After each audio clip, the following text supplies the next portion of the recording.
We are 3 days away from the Berkshire annual shareholder meeting. Let's take a step back to understand what's behind the Oracle of Omaha's success. Here's Yahoo Finance's Josh Schafer.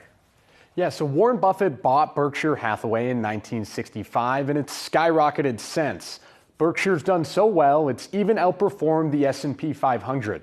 The compound annual gain of Berkshire shares is 19.8% since he bought the company, compared to the S&P at just 9.9%.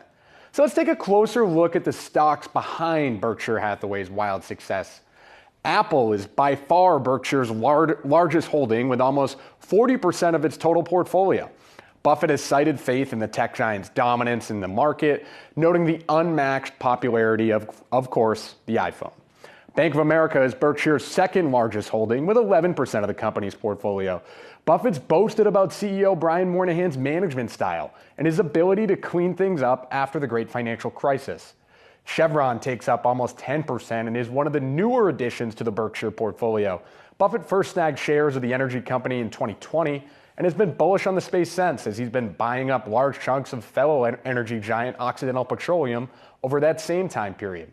Then there's the Oracle's longtime favorite, Coca-Cola, with 8.51% of the Berkshire portfolio. Buffett is such a fan of the brand, he's rumored to drink 5 cans of Coke per day. And finally, there's American Express, representing roughly 7.5% of the company's portfolio. Buffett explains that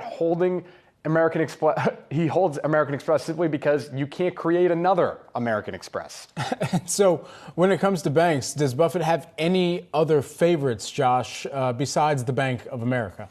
So he holds Bank of America, of course, but there were some other favorite Buffett investments and ones that he's looked at in the past. You remember he helped out Salomon Brothers back in the 1990s. He injected $5 billion in Goldman Sachs during the turmoil of 2008, but he's since gotten out of those bets. He no longer holds Goldman Sachs, and we heard him talk recently about the current financial crisis or banking crisis that we've been talking about over March, but he hasn't, to our knowledge, gotten involved yet there either, guys. We'll be excited, of course, to hear what he says about banks and the health of the financial system come Saturday. Yeah, that should be really interesting. I mean, a lot of it should be interesting, but that in particular, yes, we're going to be paying attention to. Thanks, Josh. Appreciate it.